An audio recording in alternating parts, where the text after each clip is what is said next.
and welcome here to Talk FCB, and welcome back to the channel, guys. And after what has been a perfect week for Barcelona with back-to-back 4-0 victories, of course, in today's video we're going to be talking a lot more about what we saw at the Camp Nou on Sunday, with particular emphasis on the role of Martin Braithwaite and how he is bringing the very, very best out of that man.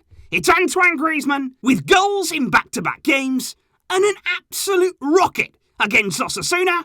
So let's start right there, because I think I speak for probably the majority of Barcelona fans when I say that we've always wanted to see the best of Griezmann. I don't think any of us here dislike this man, because quite honestly, it's hard to. He is clearly a very, very good guy. He's charismatic, he's funny on the pitch, off the pitch, and when he plays, when he's on form, he is an absolute joy to watch. And that's why we've all been craving for the kind of Griezmann that we've seen in the years before he came to Barcelona. Now, I want to talk first and foremost about the mindset change that we may have seen and that we may have been seeing over the past week or so, because I want to take you back to Monday night. It was that Antoine Griezmann interview that for me was the real start of this sudden progress. It was an interview that he decided himself. Nobody put him forward for that. It was his decision there to go on Spanish TV and speak in detail about his relationship with Lionel Messi and to completely clear the air in front of the world and put to bed the rumours that we've been hearing, not just for 1 week, not just for two, but since he walked through the door at Barca. There have been doubts there surrounding his relationship with Messi, and quite clearly, you saw in that interview, we discussed it here on the channel, he was down about it. It had really been dragging him down, it was a weight on his shoulders, and it just seems as though, ever since that interview, now he's cleared the air, now he's put those rumours to the ground, now he feels like himself again. We went into that game straight away against Dynamo. Griezmann was on the bench, but he came on, scored a great goal, looked confident, he had one chance, scored one goal, bang, bang, bang. And then what did he do? He celebrated it. He celebrated it in the traditional Antoine Griezmann style. Some people love it, some people hate it, but that's who he is. That is the Griezmann that we signed, the charismatic guy who wants to go out on the field and have fun. We have not seen Griezmann with a smile for a long time, and suddenly that confidence now, it's coming back. Because you then come into this game against Osasuna, and yes, you could say, Griezmann should be scoring against Dynamo, he should be scoring against Osasuna, and I completely agree, but you've got to start somewhere. Many people would have complained if he didn't score against these teams, so now that he has, we have to give him some credit. He arrived at the game before you even go out on the field. You look at his relationships, you look at the way that he carries himself before the match, and he already looked in really good spirits. He actually arrived there alongside Dembele, the two were laughing together, and you'll actually notice there, they swapped their security tags coming into the game. Griezmann is wearing Dembele's, Dembele is wearing Griezmann's, and quite clearly, he looks like a guy who's calm now, who's happy in his surroundings, and that is so important. You look after the game, in his post-match interview there with Felipe Coutinho, a man who he helped in the game to score a vital goal, something that Coutinho was desperately needing, and look at him again. He's laughing, he's joking, he's enjoying himself, and you all know that if you're enjoying what you do, if you're happy and comfortable in the environment that you're in, you're going to play better. Because Antoine Griezmann never lost his quality. You do not lose world-class ability overnight. It simply does not happen. What you can lose overnight, though, as a footballer, is confidence. And if you don't have confidence, you are nothing. You are nobody. Griezmann, since he arrived at Barcelona, has had disappointments. He's had things, both his fault and others, that have not gone right for him. But now, are we finally seeing him realise that potential?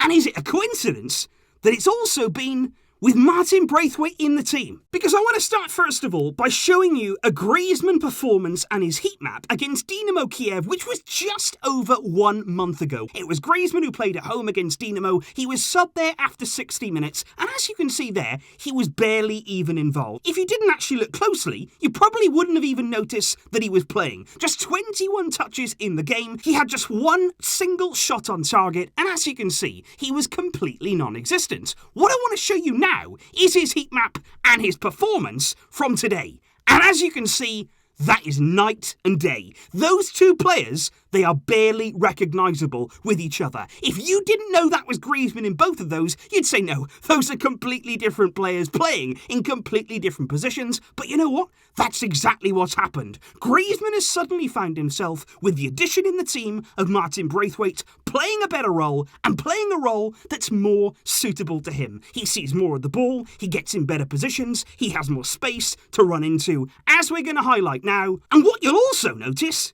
is that Martin Braithwaite here, he's doing that Griezmann job, because you do need somebody at the most advanced point of your team to be that vocal point. You do need somebody there to be that number 9. As I've just showed you, that heat map from Griezmann, that was him being that number 9. That was him occupying those 2 centre-backs. But now, Braithwaite's doing that job. Now, you could say, well, Braithwaite's not very involved either. Braithwaite is not having many touches. He's not having a huge impact on the game. But you know what? We don't care. We don't necessarily want Braithwaite to be involved all the time. That's not actually why he's there. And the beauty of Braithwaite is, he knows that. He knows that he is vital and important to this team without necessarily having to touch the ball. He has the instincts there to get in the right areas at the right times. And you know that when he does touch the ball, it's in and around the goal. He's got a chance of scoring. That's when he'll become involved and not anywhere else. What he does do is leave Griezmann to do his best work, which is away from that sort of role. And that's why now we're starting to see a much better and much more involved Antoine Griezmann. And don't just take my word for it either, because I can back it up here with many, many things that happened right throughout the game. And this is one in particular that I did touch upon in the match review. We can look at it here in a lot more detail, because as you can see, it's early on in the game. The score is at 0-0. Osasuna are trying to keep themselves very, very organised at the back. They're pretty deep in the field. There's not too much space in behind them. But as you can see here, as this ball is being worked out towards Lionel Messi, it's Martin Braithwaite, who's actually standing in an offside position. You will see him frequently do that. And that's because he's trying to force Osasuna to just drop back if they can. He there is occupying the 2 centre-backs with Griezmann between the lines. He is actually being marked there by a midfield player and not a defender. He is not the most advanced player. And as you can see now, when Messi receives this ball from a deep position, what you want is one man occupying the defenders. That's Braithwaite there, occupying those 2 centre-backs, and then another who's going to make that run. Because you know what? You can't cover 2 players at once. You can't be in 2 places at once. And suddenly then, what you're either going to do is make a brilliant run and get picked out, which is what happens. But if they follow you, if Osasuna there had gone with a run of Griezmann, then another space would have opened up. So you win either way. Even if they block off that run, even if they go and cover that run, what you do then is have yourselves another passing lane open up. And as you can see there, Messi has the ability. We know that time and time again. He can see that Griezmann run before it's even begun. He is able to make that pass because he's simply that good, and it's a great opportunity that very nearly ends up in a Barcelona goal. But I just also want to highlight the importance of having a number 9, having somebody there to be a fixed point of that attack, because Griezmann, much like Messi, likes to do this. He will like throughout the game to get involved. He likes to touch the ball nice and frequently. He likes to keep himself interested in the game, and for that reason, he will drop deep. He will drop into those really deep areas, and many times he would do this when he was the number 9 player, when he was the chosen one in that team, and it would be a disaster. Because if he came in there and there was nobody up front, that's not doing anything. That's not causing Osasuna a single problem whatsoever. But again, now you've got Braithwaite. Is he involved? No. Is he touching the ball? No. Does it matter? No, it doesn't. As a player, as a profile, he is somebody there to lead our line with and without the ball, and to simply help those around him.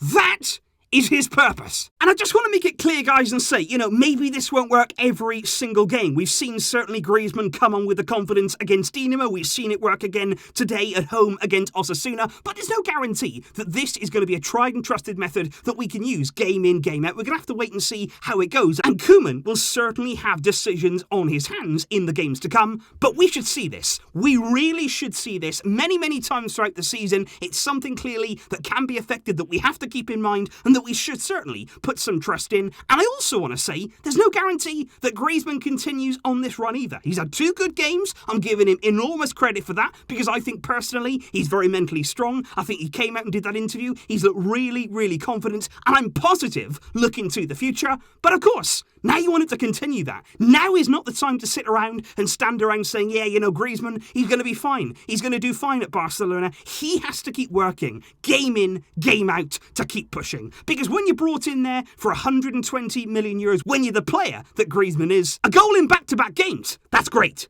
But now we want to see that game in, game out, week in, week out, week upon week upon week. Griezmann bagging the goals. And honestly today, with the chances that he had, he could have easily again walked away with a hat-trick. He could have done exactly the same against Real Betis before the international break. And me personally, looking at the way that Griezmann can consistently now get into these areas, for me, it is coming. I do not believe that it'll be long until we see Antoine Griezmann hit a hat-trick in a Barca shirt.